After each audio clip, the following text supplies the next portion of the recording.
Welcome to Clinical Conversations, a Journal Watch podcast. It's for the week ending May 14th, and this is podcast number 87. I'm Joe Elia. This time we have a repeat of a popular interview from late last year on changing your approach to pharyngitis in adolescents and young adults.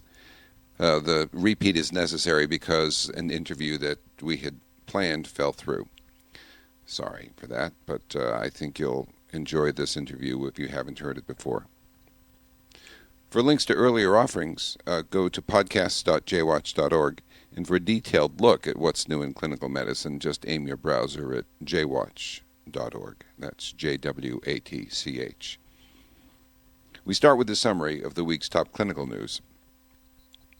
The week started with a jeremiad in the Archives of Internal Medicine about proton pump inhibitors and their gross overprescription. It turns out that PPIs are associated with a twofold increase in the risk for C. diff infections among inpatients. An editorialist points out that for most patients, the drug's adverse effects outweigh their benefits. Next, the FDA wants you to be able to spot misleading drug ads. It's launching what it calls the Bad Ad Program to educate clinicians on the warning signs of misleading drug promotions and to give them a way to report offenders. The link to the Bad Ad Program is on our website.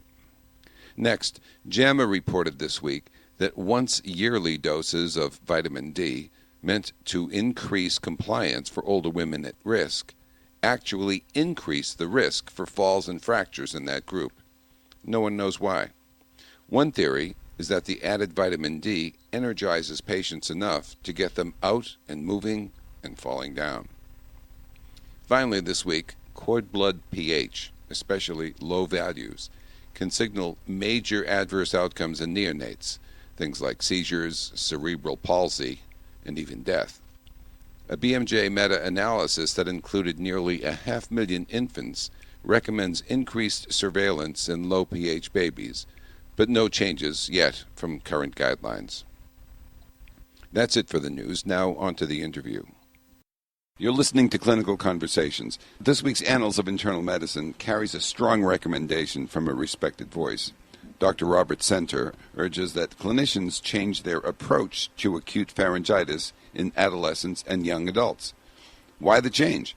The current approach, formulated in the 1950s, seeks to avoid rheumatic fever caused by group A beta hemolytic strep.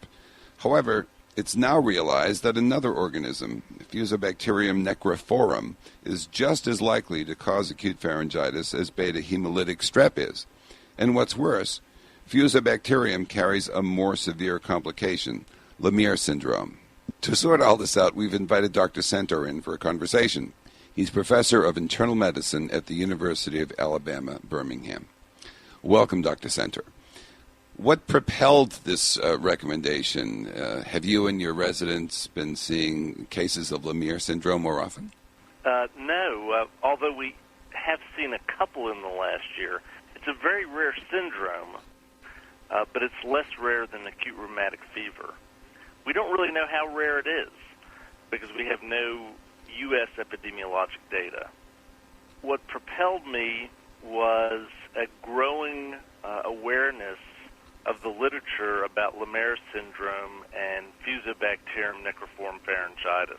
And so you've been reading a lot of the literature about it. I'm trying to get to that moment of discovery. When did you realize, my goodness, we have to change the paradigm? So this is a bit of a long story. I write a medical blog, and in 2002, I was going through a variety of news websites, came across a report from the BBC that came out of the National Health Service that suggested there was an increase in Lemire syndrome in Great Britain and attributed that to decreasing use of antibiotics empirically for pharyngitis. I wrote about it. I sort of forgot about it for the next 3 or 4 years. It was in my mind, but Lemire syndrome is a very unusual syndrome. I'd never seen it. I hadn't even heard about it until the 1990s, even though I'd been doing sore throat work since the early 1980s. And then in 2006, I got an email from the mother of a college student who had Lemierre's syndrome, who had a brain abscess, had to have surgery, and had recovered. And she beseeched me to take further interest in this disease. She had set up a support group on Yahoo and started feeding me stories of people and newspaper articles of teenagers and college students who had this syndrome. So I felt it was my obligation to learn more about it, so I started going to PubMed and collecting all the information I could on the Lemierre syndrome as well as Fusobacterium.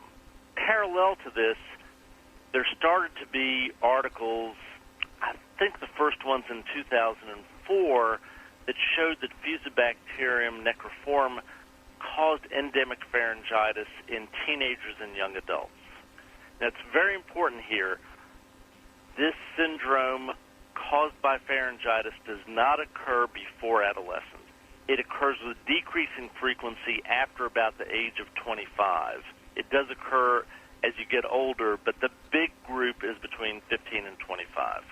Then there were finally a couple of epidemiological studies that were published, the most recent in 2008 from Denmark.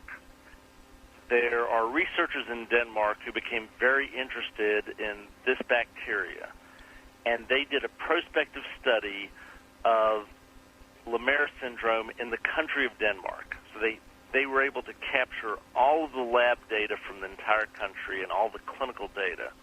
And what they were able to show was that rather than the estimate that they had found in a retrospective study of 1 in a million developing Lemierre's, they found that for this at-risk age group, the 15 to 25 age group, that it's actually 14.4 in a million, and if you do the division, that's 1 in 70,000 adolescent young adults.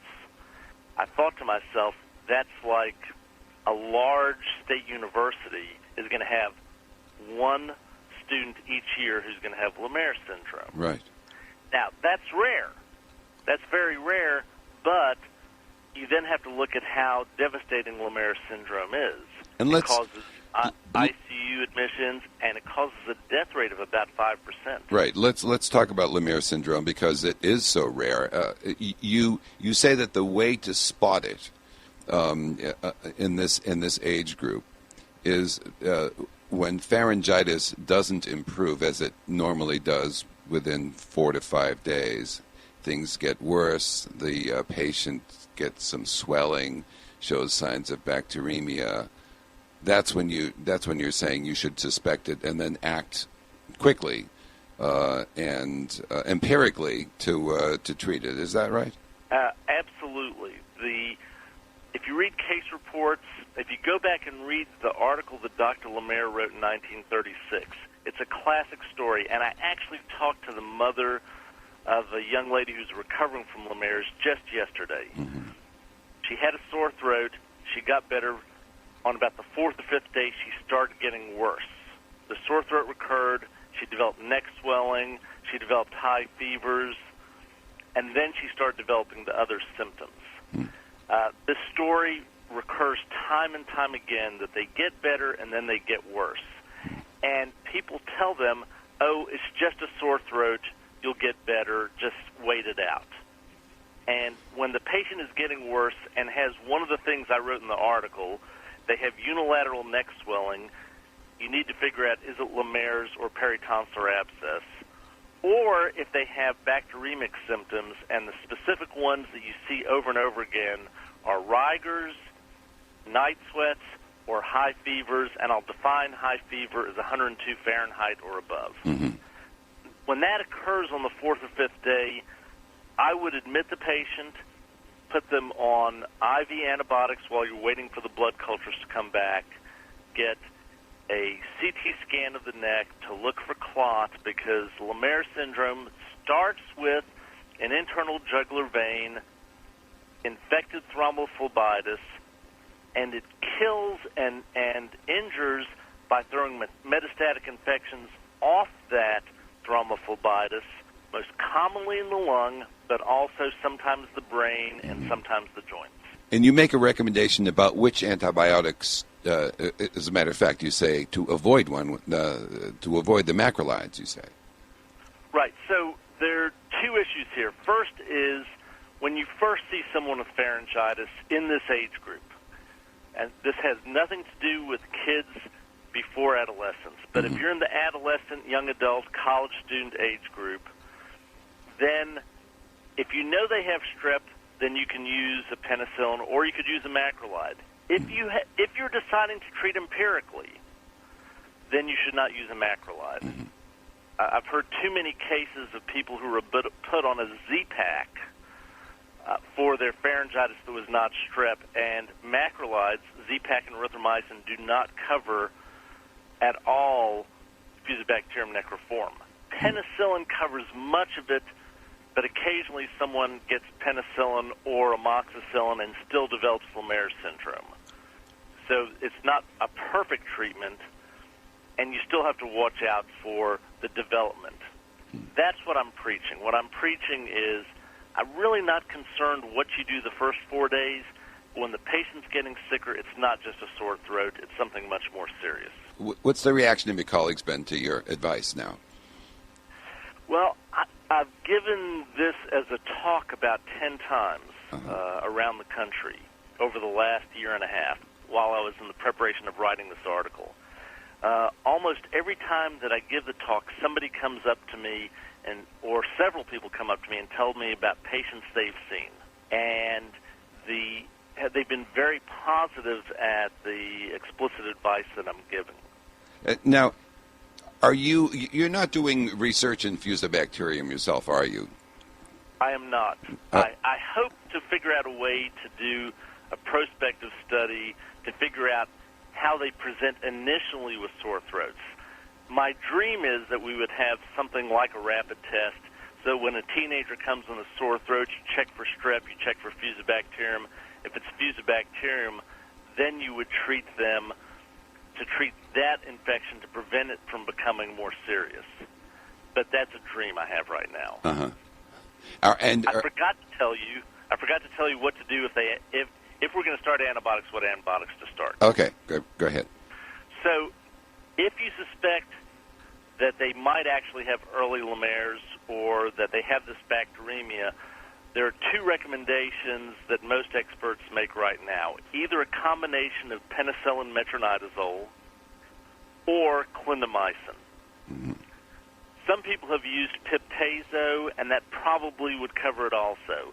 But I would stick to penicillin metronidazole or clindamycin.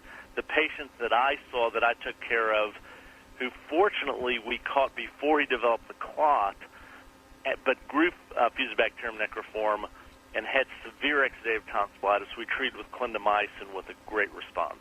It's good advice. Well, I'm interested in seeing how whether this gets incorporated into the recommendations. I'm assuming that it will be.